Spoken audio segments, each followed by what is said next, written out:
DDCET engineering syllabus introduction. નમસ્કાર મિત્રો, diploma study હબમાં આપનું સ્વાગત છે. જો તમે ડિપ્લોમા પછી ડિગ્રી એન્જિનિયરિંગમાં એડમિશન લેવા માટે DDCETની તૈયારી કરી રહ્યા છો તો આજનો આ વિડીયો તમારા માટે ખૂબ જ મહત્વનો છે. આ વિડીયોમાં આપણે જોઈશું DDCET એન્જિનિયરિંગનું સંપૂર્ણ સિલેબસ, એક્ઝામ પેટર્ન અને દરેક સબ્જેક્ટનું વેટેજ. તો વિડીયોને અંત સુધી જરૂરથી જોજો.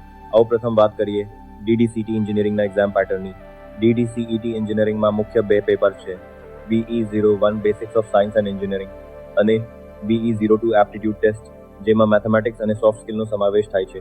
બંને પેપરમાં 50 to 50 પ્રશ્નો છે, અર્થાત કુલ 100 પ્રશ્નો અને 200 marks.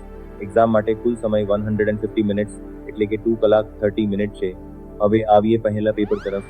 BE01 basics of science and engineering. આ સેક્શનમાં ફિઝિક્સ, કેમિસ્ટ્રી, કમ્પ્યુટર અને એન્વાયરમેન્ટલ સાયન્સ જેવા ટોપિક્સ આવે છે. ફિઝિક્સના મુખ્ય ટોપિક્સમાં units and measurement, classical mechanics, electric current, heat and thermometry તથા વેવ મોશન, ઓપ્ટિક્સ એન્ડ અકુસ્ટિક્સનો સમાવેશ થાય છે. હવે ફિઝિક્સના ટોપિક્સને થોડા ડિટેલમાં સમજીએ. પ્રથમ છે યુનિટ્સ એન્ડ મેઝરમેન્ટ. આમાં ફિઝિકલ ક્વોન્ટિટીઝ, SI અને CGS યુનિટ્સનું કન્વર્ઝન એરર્સ તથા vernier calliper and micrometer screw gauge જેવા ટોપિક્સ આવે છે. ટોપિક છે ક્લાસિકલ મિકેનિક્સ.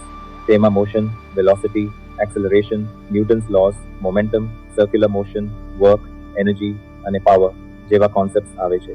ત્યારબાદ ઇલેક્ટ્રિક કરંટમાં Ohm's law, charge, Coulomb force, electric field, resistance અને કેપેસિટન્સ જેવા ટોપિક્સ છે. હવે કેમિસ્ટ્રી અને કમ્પ્યુટર તરફ આવીએ. કેમિસ્ટ્રીમાં કેમિકલ રિએક્શન્સ એન્ડ ઇક્વેશન્સ આવે છે. તેમાં કેમિકલ ઇક્વેશન અને વિવિધ પ્રકારની રિએક્શન્સનો સમાવેશ થાય છે. ત્યારબાદ એસિડ્સ, બેસિસ એન્ડ સોલ્ટ્સ. આમાં એસિડ્સ અને બેસિસના પ્રોપર્ટીઝ, pH અને સોલ્ટ્સ જેવા ટોપિક્સ છે. પછી છે મેટલ્સ એન્ડ નોન મેટલ્સ.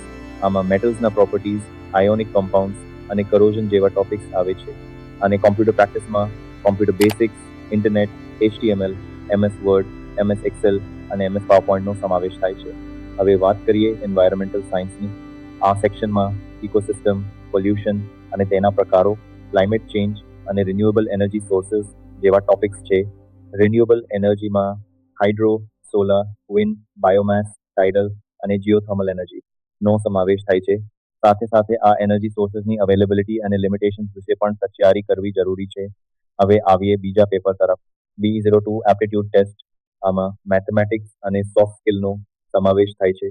મેથેમેટિક્સમાં મુખ્ય ટોપિક્સ છે determinants and matrices, trigonometry, vectors, coordinate geometry, function and limit, differentiation, integration, logarithm અને સ્ટેટિસ્ટિક્સ.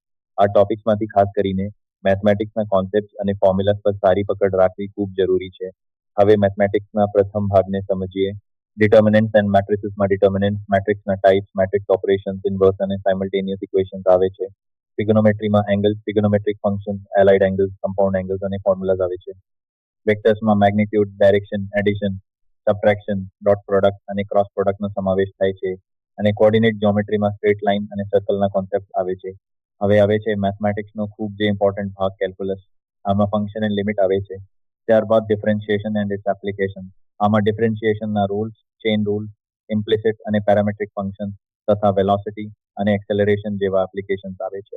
પછી છે ઇન્ટિગ્રેશન. આમાં સ્ટાન્ડર્ડ ઇન્ટિગ્રેશન, સબસ્ટિટ્યુશન. હવે વાત કરીએ સોફ્ટ સ્કિલની. આ સેક્શનમાં કોમ્પ્રિહેન્શન ઓફ અનસીન પેસેજ છે, એટલે કે તમને એક પાસેજ આપવામાં આવશે અને તેના આધારે ક્વેશ્ચન પૂછવામાં આવશે. ત્યારબાદ થિયરી ઓફ કમ્યુનિકેશનમાં કમ્યુનિકેશન પ્રોસેસ, વર્બલ અને નોન વર્બલ કમ્યુનિકેશન તથા કમ્યુનિકેશન બેરિયર્સ આવે છે. અને ટેકનિક્સ ઓફ રાઇટિંગમાં લેટર અને ઈમેલ રાઇટિંગ તથા બિઝનેસ લેટર્સનો સમાવેશ થાય છે. આગળ છે ગ્રામર. ગ્રામરમાં પાર્ટ્સ ઓફ સ્પીચ, ટેન્સીસ અને સબ્જેક્ટ વર્બ એગ્રીમેન્ટ જેવા ટોપિક છે. અને છેલ્લે છે correction of incorrect words and sentences. આમાં તમને ઓપ્શન્સમાંથી કરેક્ટ સ્પેલિંગ અથવા ગ્રામેટિકલી કરેક્ટ સેન્ટેન્સ પસંદ કરવાનો હોય છે. આ સેક્શન માટે બેસિક ઇંગ્લિશ ગ્રામરની સારી પ્રેક્ટિસ કરવી ખૂબ જ ઉપયોગી રહેશે. તો મિત્રો, હવે એક વખત આખા સિલેબસને શોર્ટમાં રિવાઇઝ કરીએ. BE01 basics of science and engineering અને BE02 aptitude test, mathematics and soft skill. કુલ 100 ક્વેશ્ચન્સ, 200 માર્ક્સ અને 150 મિનિટ.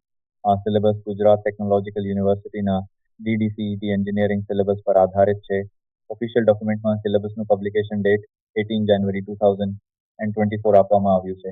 તો મિત્રો, જો તમે ડિપ્લોમા પછી ડિગ્રી એન્જિનિયરિંગમાં એડમિશન લેવા માટે ખાસ યાદ રાખજો ડિપ્લોમા સ્ટડી હબ પર તમને D2D એટલે કે ડિપ્લોમા ટુ ડિગ્રીની સંપૂર્ણ તૈયારી બિલકુલ ફ્રી કરાવવામાં આવશે.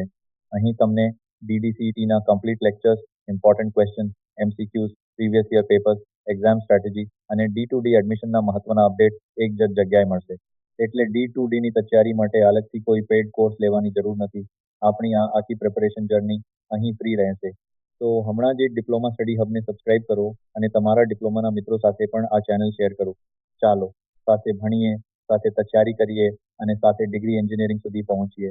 આપણા આગામી વિડીયોમાં thank you for watching. All the best for your DDCET preparation.